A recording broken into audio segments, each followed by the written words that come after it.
move the ball. People open ahead, kick it up. Get to y'all spots, take care of the ball, give yourself an opportunity, and come down and score every single time.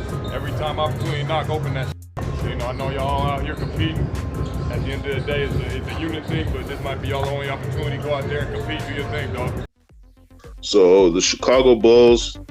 Let me be honest, man. I gotta be honest, like I said, on Quick Takes, we make a lot of good predictions and stuff like that. Let me just be honest. Chicago's not one of the predictions I made that turned out so well. And let's be fair, Lonzo Ball was a big part of that, right? Lonzo Ball's not there, and he wasn't there last year. I think if Lonzo Ball was there, I think that would have made a big difference for the Chicago Bulls.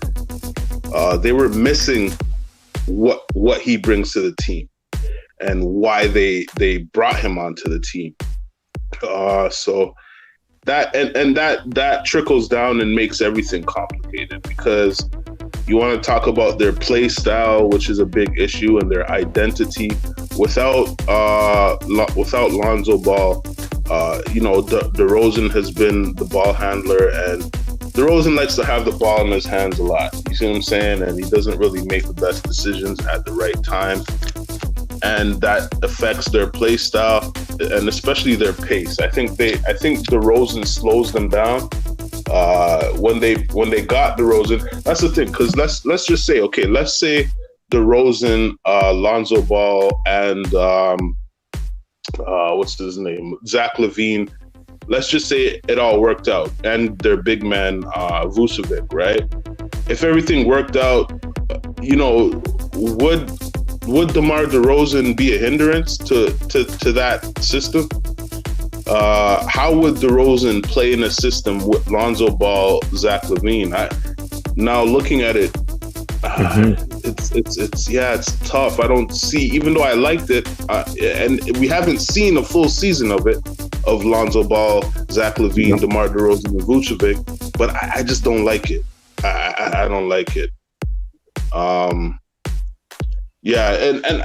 to be honest, what I see is a trade. I see DeRozan moving again.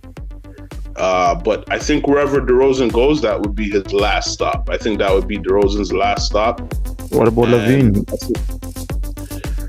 I think, and this is just a prediction. This is just based on my hunch, how I feel. I think LaVine stays. I think LaVine is a Bull for a good long time. I think DeRozan's the odd man out just because of his play style and whatnot. There are teams that could. What do you think about DeRozan on the Lakers? Not of whether a trade is possible or not, but what do you think about his play style on the Lakers? I don't know. He need the ball in his hand, right? So I don't know. Probably not good. That could kind of help with the Lakers, because Bron probably doesn't want to have the ball in his hands as much. No more? I thought Bron is like a point guard a little. Yeah, but I think him and DeRozan, like I said, it's just me freestyling the thought, right? But I don't know, because I'm trying to think of a fit for DeRozan, right?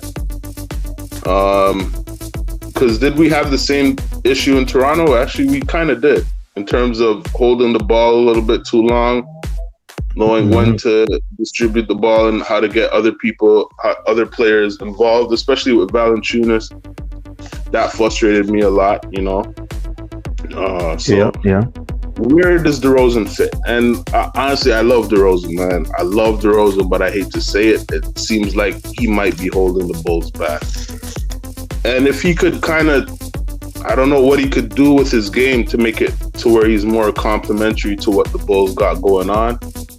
But that needs to happen. And until that happens, I'd say under 37.5. Yeah.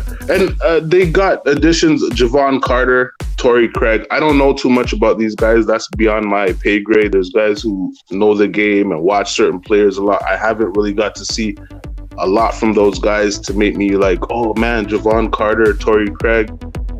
I'm not, I'd have to do more research on that, but I don't think it's going to do much.